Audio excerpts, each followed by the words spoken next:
വൈകുന്നേരമാണെങ്കിലും ചൂടിന് കുറവില്ല, ചെറിയ പൊടിക്കാറ്റും. ഒരു പയ്യനൊരു നായക്കുട്ടിയുമായിട്ട് അവിടെ എല്ലാം കറങ്ങി നടപ്പുണ്ട്. കാണാൻ നല്ല ക്യൂട്ടാണ്. നായക്കുട്ടിയുടെ പേര് വെച്ചപ്പോൾ മോഗ അങ്ങനെ എന്തോ മറ്റോ പറഞ്ഞു. ഈ പാറയ്ക്കിടയിലൂടെ ഞാൻ പോകുന്നത് പിള്ളേരവിടെ മീൻ പിടിക്കുന്നുണ്ട്, അത് കാണാനാണ്.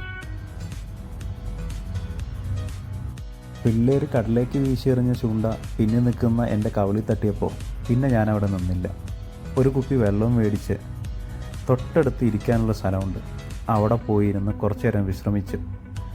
വെള്ളമൊക്കെ കുടിച്ചപ്പോൾ എന്തൊരാശ്വാസം, മനസ്സും ശരീരവും തണുത്തു. ഏതാണ്ട് 3-4 കിലോമീറ്റർ നടന്നു എൻ്റെ ഫിനിഷിംഗ് പോയിൻ്റ് എത്താനായി. താഴെ വളരെ റിസ്കി ഫോട്ടോഷൂട്ടും നടക്കുന്നുണ്ട്. ഇവിടെ ഓരോ പ്രവാസിയുടെയും ചിരിക്ക് പിന്നിൽ കാണാത്തതും കേൾക്കാത്തതുമായ 100 കണക്കിന് രാപ്പകലുകളുടെ കഷ്ടപ്പാടുകളുണ്ട്. ഇങ്ങനെ എൻ്റെ ഫിനിഷിംഗ് പോയിൻ്റ് എത്തി, ഇനി തിരിച്ചു നടക്കണം.